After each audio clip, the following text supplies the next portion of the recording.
Welcome back to Build Your Empire Through Real Estate. I am your host, Alexis Halikas, and I have Andrea Wright with me all the way from South Forsyth. Forsyth. Forsyth, thank you, Georgia. And we just went over this, but of course, that's how brains work.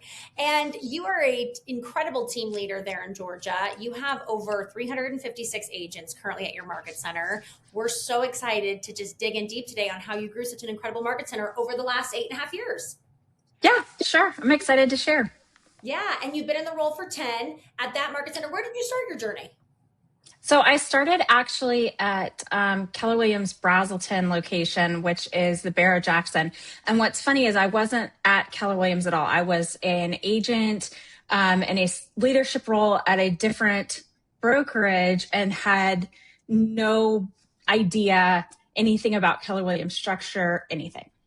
When I took the role in Brazelton. Yeah, that was hilarious. I said that Keith Cook, who was my OP then, he was a fantastic salesman and did a great job, not like telling me what I was going to be doing, but not right. Like, so I was like, I was masterfully tricked into the best role that it was made for me.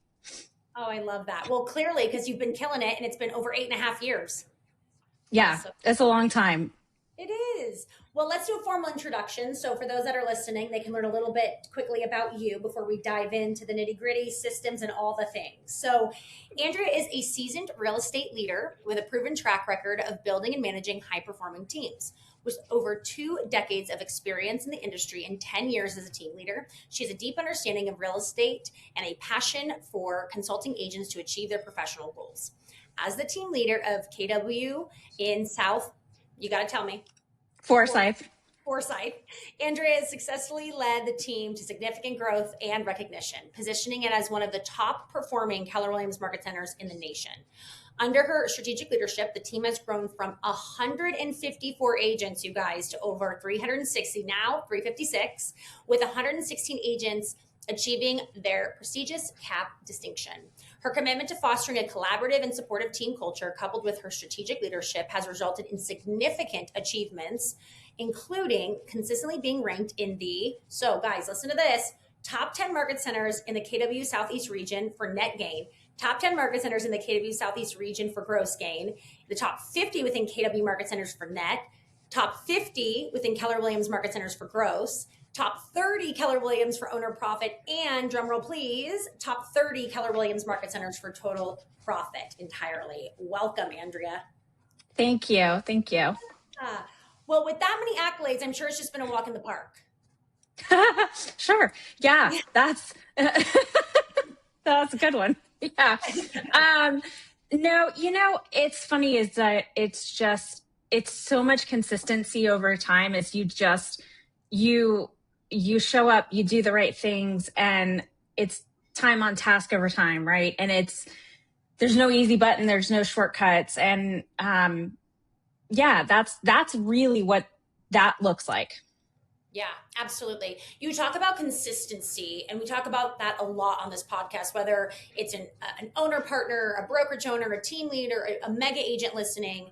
And we get a lot of people that write in around the term consistency. So in your role, what do you do consistently that's yielded those type of incredible accolades? Like, what are the 3 top things you do the most consistently?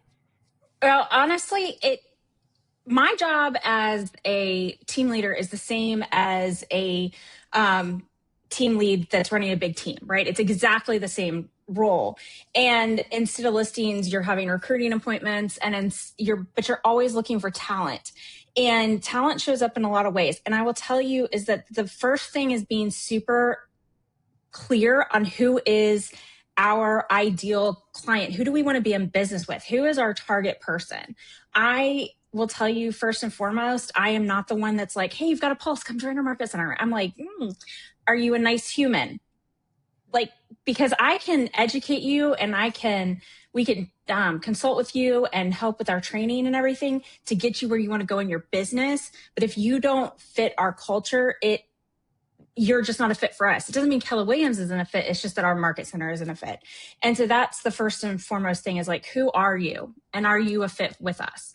So you're looking for the talent, you're looking for the right people that are the talent, and then you're showing up every day and communicating with those people consistently. And you have to bring value. You can't just say, hey, do you want to join Keller Williams? That's not value.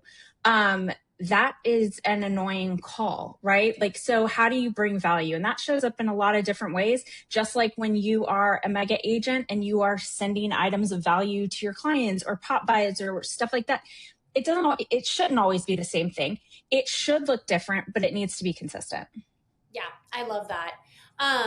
Yeah, that's so great. I always say with recruiting or attracting, same like a listing appointment, you're ultimately getting to know the person and you're bringing value and insight into their home and what you can help them get for it and a net sheet and all these things. And I think a lot of the time team leaders can misconstrue recruiting with providing value. So when we have those types of conversations on these calls, a lot of it is reminding those listening, hey, it's how you approach them and what you can do for them and their business versus going, hey, come join our brokerage, like, right? Like you just suggested. Yeah. And you can't skip that step. And you've got to figure out what your value is too. Like my value is going to be different than, like, I'm very good friends with the two team leaders that are the closest to us. And it's like, okay, well, a lot of times being, really, really close to each other in Atlanta, where I'm situated, you can get to 5 market centers within 15 minutes of my door. Wow. So being very, very clear on what is our value at South Forsyth, because it's not the same as the value you're going to get at the other market centers. But like, you just got to be very clear on what is your value and how are you going to show up with it. Just like as an agent going on a listing appointment, it's competitive. Typically people are interviewing at least 2 to 3. Even if it's a referral, a lot of times you're competing against somebody. So just being very clear about what is my value? What am I bringing to the table for you? And is that a fit? Yeah. I love that. And you've clearly brought in the value, right? You're approaching 400 agents. That is, according to NAR, on the much larger side of the average, regardless of who you are with in terms of brokerage, that is on the higher end, right? Or larger scale of any brokerage or real estate team. What is that value that you think you've been able to eloquently discuss or put together that attracts top talent to you guys? It's our consulting and our coaching. So first here, we have one of the most successful coaching departments in-house in all of Keller Williams. So our new agents, they did 1.8 million in GCI, almost 70 million in production alone.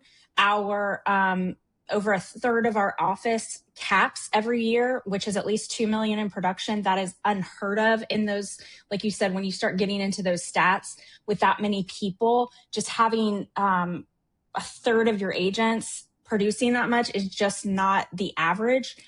So what ours really focuses on is we're very clear. We have somebody to consult and train and coach no matter what level of production you're at. So if you're new or relaunching a business, then we have Allison with her program. If you're in the marvelous middle, so you're going from that, we call it like, you're graduating from coaching with our productivity coach, you're going into the marvelous middle. And then we have 2 people, Jenny and Chris, who are dedicated to helping them grow and reach their goals. And then I consult with the top 20% of the market center consistently. And I track who I've consulted with. And if they're not consulting with me, then either I'm still following up. I still know what's going on in their business, even if we're not on a regular consulting. Then usually they have maybe a MAPS coach or another coach, but I still am engaged and involved. And honestly, that's really what it comes down to, is that reliability. Like Allison and I have been business partners with her running her coaching program in our market center now for almost 6 years, right? So like when our people know, like our managing broker, he's been with us the whole time. He predates me even. So you don't have to wonder, who am I going to go in and who's going to help me with my business? It's very clear. Our people are very like tenured. they're here to help our people win. And I think that matters a lot. I'm sure there are some people that are just listening to this right now and absolutely spinning. You've been with the company a long time, as have I, and we know that the PC and or coaching programs are a lot of the time one of our biggest as team leaders pains in the sides, right? Finding the right fit, the business model that works, that not only works for the coach, but works for the agents, and the longevity of the role. I mean, there's so many factors, and you've been lucky enough to find an incredible partner, Allison, who's been with you for 6 years. What advice would you give to a team leader who's listening right now and is like, well, yeah, I would love to have that, but I can't seem to keep somebody in the role? Maybe they just got somebody new in the role. What would be your advice to them? Honestly, reach out to Allison. She is trains and like will help people launch in their PC role, and she'll help you. She started expanding into other market centers to help with that because it is so successful. I think one of the biggest things that I had the opportunity to learn, because I didn't start with Allison as my productivity coach, is that what set her up for success is, and her and I talked about this at length before she started, is leverage. She had to have leverage right out of the gate and not get used to the income and then not be able to bring that leverage in, right? So that was one of the first things. The second thing was a rolling curriculum, because we are auto enroll. And now I will tell you, a lot of the market centers around us, Keller Williams, certainly outside of KW, their training is not auto enroll, and ours is, and it's an additional 10% that the agent is paying. So like, they'll look at me and they'll go, oh my gosh, what am I going to do? Like, you're more expensive. Absolutely.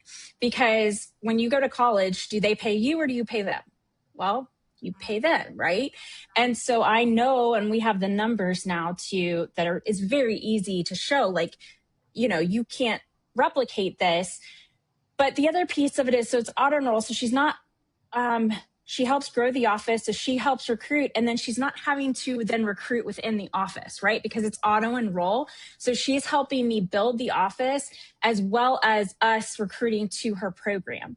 Then we're also very team friendly. So she partners with our teams in our market center to help agents who do end up wanting to be on a team to place those people, and then it's a great talent funnel for our teams.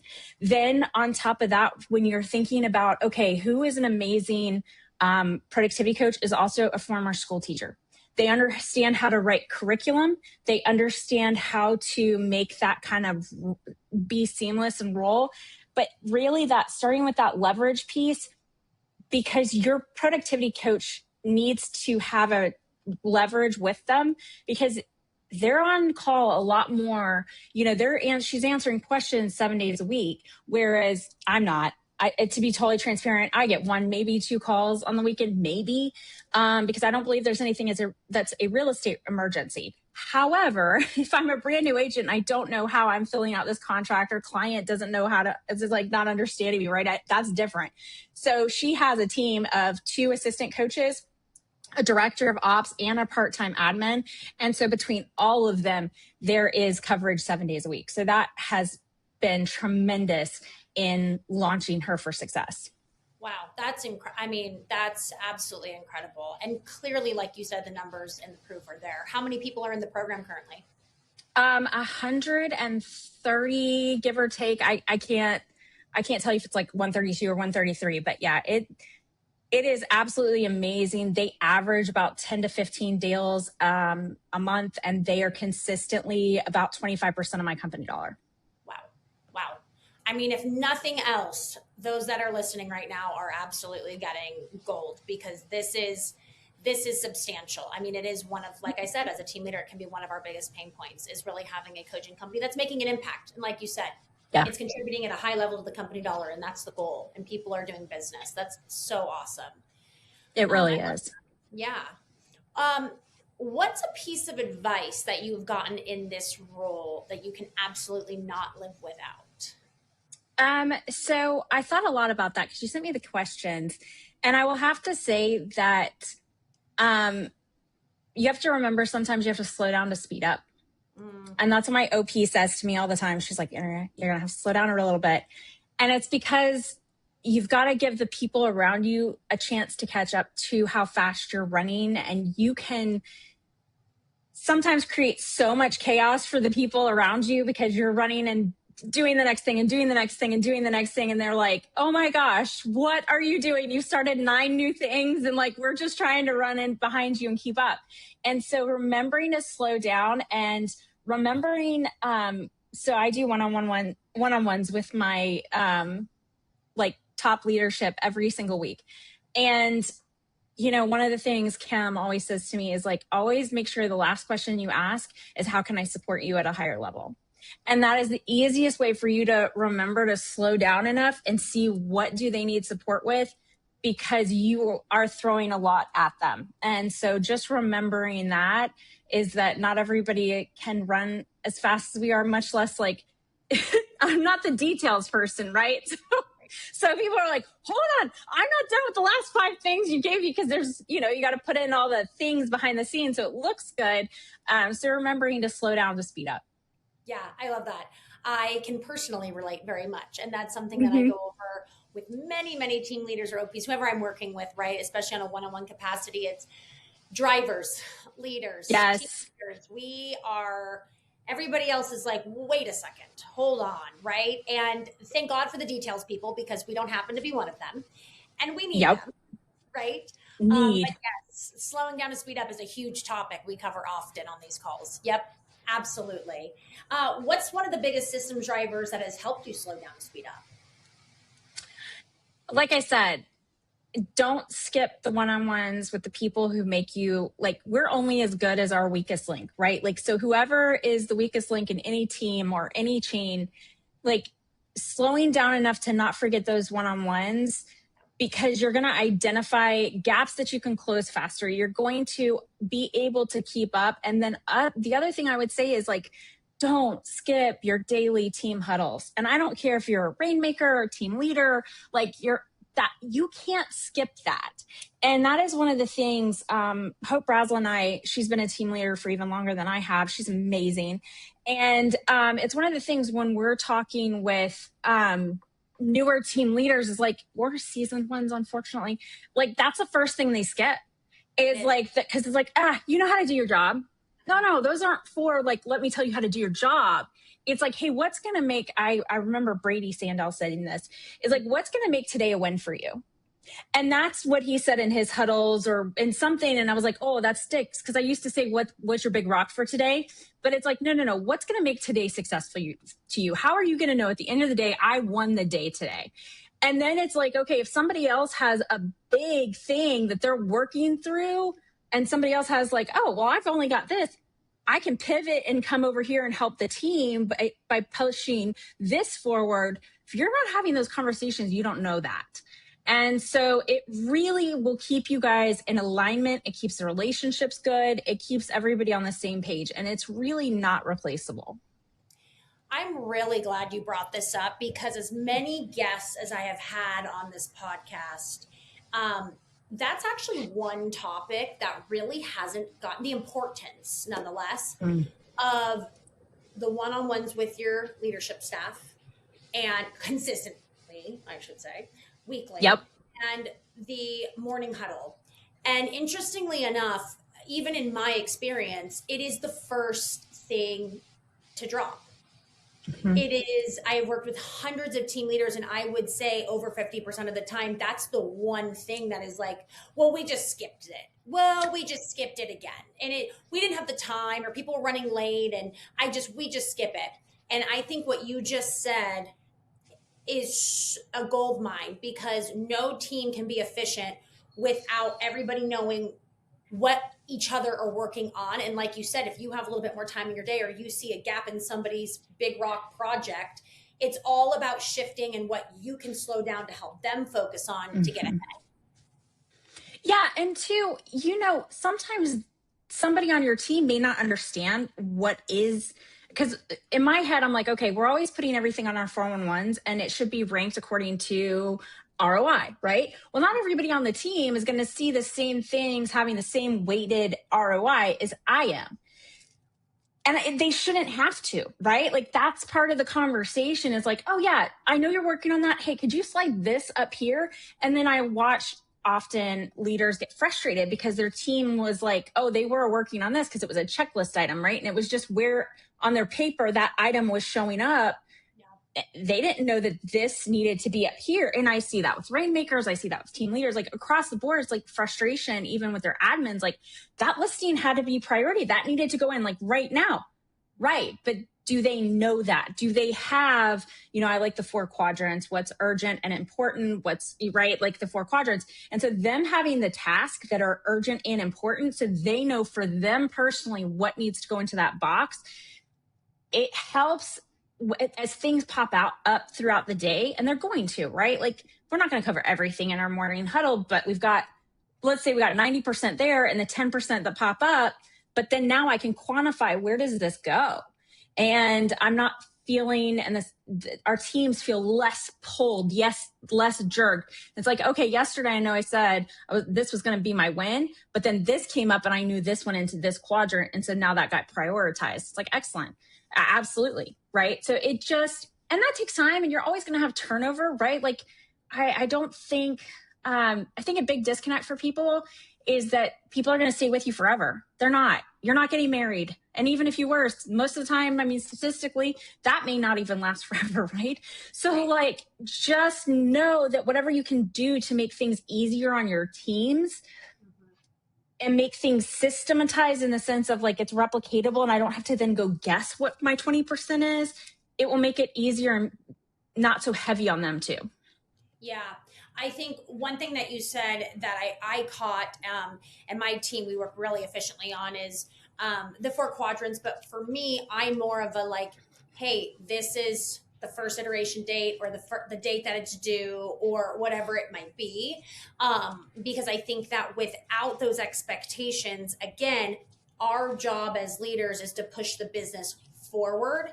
And there's a lot of administrative things that our team has to do. And that's what they were hired to do. And that's what they're good at doing. But a lot of the time things come up that we derail them on. And sometimes as leaders, if we don't express the importance or priority or deadlines, they're going to just get on, like you said, the number on the list. If it's priority 8 on their task list, because it was the 8th thing given to them, it's the 8th in priority in their mind. So meeting with your team on a weekly basis, as well as one-on-one, as well as the morning huddle, I could not agree more. Yeah. Huge. Let's talk about in terms of that team. So you've helped grow this market center, obviously substantially. You're now at shy of 400 agents. What does that team look like? So obviously OP, is Kim Estes. Then we've got me, the team leader. I have an executive assistant. Her name is Aisa. She's amazing. Could not live without her. She makes me look so good. And then I have our productivity coach, and Allison has her team that supports her. Then we have, centralized accounting. So I don't have an MCA. I have an MCOM, Market Center Ops Manager, which to me is game changing because they're not, I always said like trying to find an MCA, because there's many years that's the model that we were running, is that that is not a human. You show me somebody who loves numbers and wants to sit in a cubby and like do numbers and accounting, and then also you want them to like people enough to do one-on-ones and welcome them and all of the things. That's just not a human. No. So we have an MCOM, Market Center operations manager. Her name is Tiffany. She's fantastic. And then I have an assistant MCOM. She's the one who checks down all the closings and makes sure that everybody's getting paid. And then I have agent services. We have front desk. We have assistant team leader. And then I also have a director of agent. Something. I forget the title I gave her. Oh man, Jenny is going to kill me. Anyways, basically, education, director of education. She's in charge of a lot of the educational stuff that is coming into the market center. And then I also have a market center tech trainer. Now, Jenny, Hasna is our tech trainer, and Jenny is director of education. Both of those are not full-time roles, but all the rest are. Yeah. That's awesome. Yeah, that's a great support staff. And obviously you have a lot of agents to support, right? Yes. Including you, who is also responsible for growth? Is it you, your assistant team leader, And it sounds like you're a PC coach as well. Correct. It's me, my assistant team leader, and then my productivity coach. All three of us are responsible for growth. Awesome. Awesome. Awesome. Do you guys segregate that into like you take some of the top agents, or is it like, hey, how do you guys do that? Because I get that question a lot from team leaders is, hey, I've earned the right to bring on an ATL, or I've earned the right to bring on whoever it is. And now how do we split this up? Yeah, that's a good question. So I am not, listen, my ATL, I'm like, go. Run amok. The easiest people for you to get, obviously for him, mostly Chris is focused on probably about 3 million and below. And that's his wheelhouse. Mine is going to be anything past that. Like that is what fills my bucket, honestly, is because to me, recruiting is not a negative word. Like I don't know how we got to where like recruiting sounds like, oh, you're just trying to recruit me. Well, maybe, honestly, maybe. I mean, I know that's a flippant reply, but it really is maybe because I don't know you yet. So I use some very direct ways to recruit for me to see who's a fit for what I do and how we do things.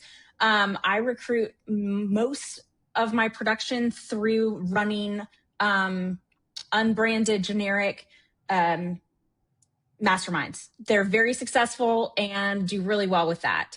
So that's a lot of how I meet people and start consulting them. And that mastermind is geared towards 10 million in production plus. So that is a lot of who I end up recruiting and bringing on is that 10 million plus producer. Allison does a fantastic job recruiting from like newbie referrals. Like she does a good job asking as new agents are coming in from schools and everything. Hey, who was your friend in the real estate school? Who else needs to be in this program? Right. So she does a great job with that, as well as whoever we advertise Ignite, she runs it. She does not teach every segment, but she runs it. And so she does a very good job because we'll advertise it out like all over the place. And then converting people that come to our Ignite classes, because it also counts towards their 75-hour post license that they're required to have in their first year of being licensed in the state of Georgia. So the conversion there is very good as well. So that is really how we kind of have that segmented, and it works very well for us. Yeah, that's fantastic. I love, and I hope what people are hearing is you have your pillars of lead generation and you do it well and you do it consistently, right? There's so many of us in positions of leadership like this that are like, hey, what's the quickest way to recruit or attract or grow my team? And it's like, hey, why don't we pick 2 or 3 strategies and master them? And it sounds like you've done exactly that. And I would have to ask, because it's phenomenal that you do this, unbranded masterminds for 10 million and above. How often? What are some of your topics? How are you getting the marketing out? Yeah, it is so much fun. So Rachel Mooney and I, she runs one of my top teams in my market center. She is freaking amazing. Her and I do them together. We partner with a local attorney who they sponsor it. So they let us do it in their classroom, in their office space, and then they sponsor lunch. So it also goes out they send out marketing materials for us. We also do it targeted through, like, I pull the roster of the area, I pull the hit list, and then it's consistency. We do them monthly, like February, March, April, May. Then we'll take off June, July, and then we'll start again like right after mega camp. And then we'll do August, September, October, and then we take off November, December. So it turns out to be like 7 to 8 a year, depending on how late where mega camp kind of hits, just so that we have enough time to go get back and whatever. So that has been very, very successful. It's a win-win for Rachel and I because, Rachel, she has such a cool background, but it's great for her downline, right? So we're kind of tag teaming that. And also for her, it is great farming for her to build her team. She's not looking for newbies. And if you've got a $10 million producer, especially, we are in a real estate recession. So they're coming there and they're asking questions that you don't expect a $10 million producer to be asking you, which is, where am I supposed to get more business or more leads from, right? That is a great person for her to fill her team with. So I love to partner with people to go do those masterminds because they're going to have a different sphere of influence than I am. And so partnering with the local attorney and having them support the invitation going out, it's going to reach people in a different way. And it's not just always coming from me. Rachel sends it out. I send it out. The attorneys send it out. And now we are launching a business center that is more luxury focused right on the lake. And so we will be doing masterminds around that and then leveraging some local vendor partners up there. And so just leverage people. Brian Martin is my coach and he's amazing. He's like, great. How do I take what works and like do that again? So who else's database do I want access to? So I need to partner with them to get that. I love it. So good. So much great information. I just appreciate you so much. Yeah. I will ask this final question. And we get to ask this a lot. What's a piece of advice that you would give to another team leader, OP or rainmaker listening? You know, there's no silver bullet. I know I said that before, but we teach agents and we talk our top agents constantly about a database, working a database. Yes, you must grow. Otherwise, you're either staying in business and growing or you're going out of business and it's either a slow death or, you're going backwards. But if you're bringing in 200 newbies, that in 2 years, that is going to be awful. So slow and steady, grow consistently, grow where you've got a base that you can keep building on. You don't want fast and non-sustainable. You need a good mix. You don't just want new agents. You don't just want producers, right? Your next rookie of the year is in there. Talent is there. And yet it just slow down just a little bit and focus on that consistency and showing up. I always say, I was surprised you found me because I'm not one of the ones that I'm not like, hey, give me the spotlight. Like I want to be number one. I'm always like, no, be number 2, number 4, be number 4, be up there, but don't be winning, but don't need the spotlight. Don't need to be number 1. And the reason is number 1 is a ranking and that can come and go. And when you're focused on stability over time and remembering that you're running a marathon, not a sprint, and you can't keep those paces up long term. You can do anything for 12 months. Some people can do anything for 24. But if you want to be here in 3 years, 5 years, and there's so many opportunities that come from the rooms you get to be in and opportunities that then you see, and don't forget to ask for the opportunities. I hear that a lot too, is like, oh, well, I didn't get that opportunity. How many times did you ask? Yeah. You didn't ask, you didn't get it. That's all there is to it. So, just being in this environment is amazing. If you look at it as like, this is what I'm going to do, I'm not going anywhere. And then you can kind of keep going from there. Yeah. All with a theme interwoven in this entire podcast, which was consistency, right? Yeah. It's a marathon. Yeah. I love that so exactly. much. You've been amazing. If people want to hear more from you, where can they find you? Andrea Wright at kw.com. And then I'm on basically every social media platform that you can find.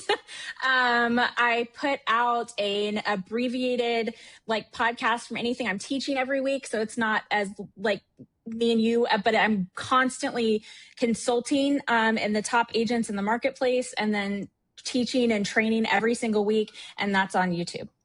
I love that. I love it so much. Thank you so much for your time and congratulations on all your success. This has been an incredible podcast.